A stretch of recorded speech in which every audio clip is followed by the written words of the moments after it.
learn more about you and Sure. just your spiritual journey, and Yeah. even what it's been like for you to interview all these NDE experiencers, and the research you must have been doing previous to that, and whatnot. I'd love to hear just what you've gleaned most from near-death experience Yeah. research. Of course. So it's crazy that I'm by default now a near-death experience researcher, It's Yeah, it's just fun, right? right? It's incredible. And so my journey, I guess I was spiritually awake in the moment I popped out of my mother's womb, really, because as a child, I'd always ask questions about God.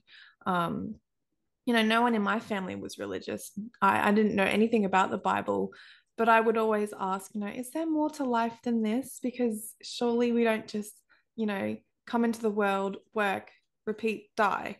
There's got to be Mm. more. So from a child, I was, always asking questions. I went through life, had some ups and downs, but I'll go to the point where I had my second child, Bella. I lost about 2 liters of blood. And at the time, I was studying the Bible with Jehovah's Witnesses. So I don't know if you know much about what they teach with their belief with the sacredness of blood. So from that, I didn't get a blood transfusion. I basically had to heal myself because I was terrified that, God would be mad at me because I would use someone else's blood into my body. So it went nuts. So I did that, and I actually thought, over a period of time that I was going to die at any point. It was crazy. And I was terrified. I've had abortions in the past, which I hate to talk about, I hate to admit. And I was just terrified of the thought of hell. This is where I'm going to end up. I did a really bad thing. And so I just dived down the rabbit hole of, what's it like when you die? Is hell real? Is heaven real? Yeah, yeah, Um, and yeah, I came across Jeff Mara's podcast. Have you heard of yeah. Jeff Mara? Yeah, I just had the privilege of joining one of his Saturday night like live sessions, Yeah, and yeah. I was like, the I guess my face was like the screenshot of that session. I was like, well, that's cool, with me with a thumbs up or something. Yeah. It was really fun just I to actually share think like. that's where I found you. Now that I think of Mm, it, because I don't watch his lives all the time. And I remember yeah, I think that's where I found you and I started searching your name. yeah, Yeah. yeah, it's fun. It was fun to connect with him finally, because I've been watching many of his gosh, so many great stories. Right. There's another channel I like recently I've been looking into, called The Other Side, and they have a lot of Yeah. near-death experience on there. I listen to most of the episodes of NDE podcast on Spotify. I don't know if you found that Yeah. yet, No, but like, I want to learn how to put my audio on Spotify actually for people who are driving and commuting to work. They might want to listen to them. So I got to figure that out. But yeah, no, mhm, not yet. yes, yeah, I've actually done that. I think you have to host it on a website, upload, and then just reference that to like, Mm, there's ways to stream it. I've got mine on Spotify, but I haven't actually been uh, caring too much about getting it on Spotify. yeah, that word. Like Yeah. YouTube. YouTube has the shelf life of like the title, and if they're searching for it, and if it's Yeah, there, that's right. for Mm. people. And I think visual is a great way to connect with people too. Yeah, I agree with that. Mm.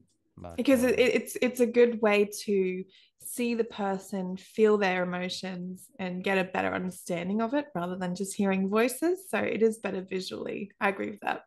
Yeah.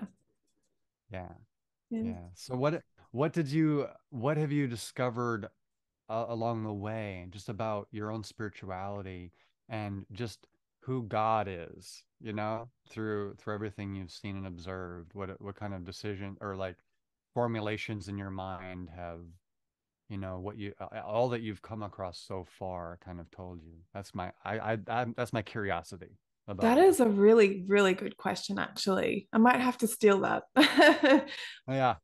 So my view of God previously to, hearing these NDEs is that he's just a spirit being on the other side in a big golden chair with a staff, and Jesus at his right and his angel crew behind him, and there's a gate in front of him. Like that's the image that I had of God. But and that he judges, which I'm sure you've heard of as well. But since hearing these near-death experiences, I believe now, and it resonates with me very deeply, that God is the source of all energy. He is just energy, can't be created, it cannot be destroyed. And 90% of NDEs, they reach this light that they can't describe what it is. I believe that that light is God and God's love, because it Mm. says in the Bible that God is love, and when they get to that loving light, yeah, that's how I view God now. And Yes. yeah. I wholeheartedly concur. I came to this perspective even reading that scripture in First John chapter 4 that God is love, and then Mm, coming across Acts 17 where it says, "In him we live and move and have our being." And then like the picture of God gets so big at that point. It's like, where can you go that God isn't? Psalm 139 asks, from where can I flee from your presence? If I go to the heights, you're there. If I go to the depths of the depths, you're even there. You are. That God is everywhere, that God never leaves you or forsakes you, because he's everything everywhere. God is all and living in you all.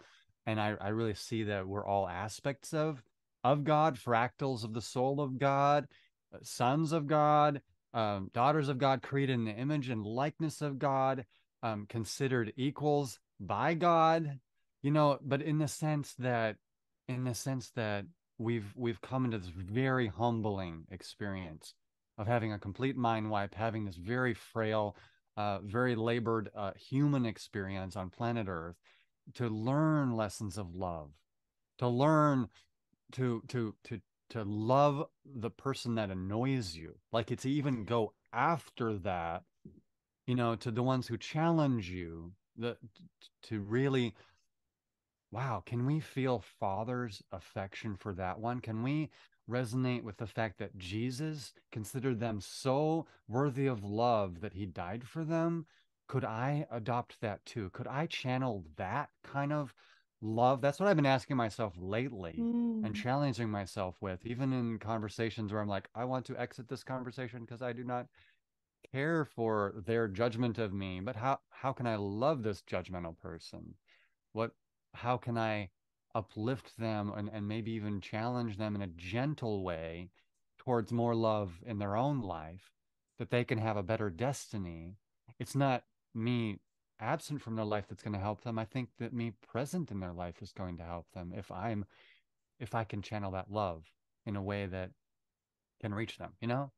I think So that because you that just have yeah. the full Christ consciousness on you. The way that you just described that, that's not easy to do. And you also Yeah. have to let go of your own ego in order to be able to do that. Like you mentioned, I don't want to be in this conversation anymore. It's like that really doesn't help the other person because they have their point of view. And even though you don't necessarily want to be a part of it, it is really good to stop in your own tracks and realize that this person is valid and they should deserve love and deserve your time. So that is so hard to do, but a really good lesson. Yeah. And especially because you look back at your own past and you see all the, oh my gosh, I've I've grown a lot from a place that was very more bound up, and I'm not even aware of how currently still bound up I am.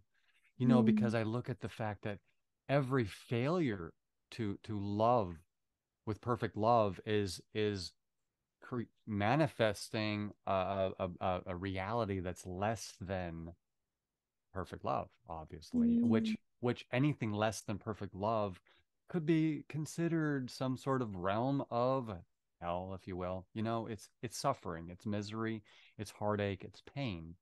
mm, When it's in perfect love and perfect acceptance, wholehearted acceptance of like bringing this oneness, because that's what Jesus is after. That was his biggest revelation. If you consider John 14 through 17 in the Gospel of John, like I actually I had my last encounter with Jesus, because he's manifested himself to me several times, probably more than most people that I gather, from what I hear. Jesus has appeared to me, and the last time he really did was to wake me up. I was sleeping just behind this wall here, and he just was standing over me, and he says, Daniel, and I'm just like opening my eyes for the, in the morning, and he says, Daniel, go and tell all your friends, if they want to get to know me. And he showed me a vision of me holding up the Gospel of John, pointing to chapter 1.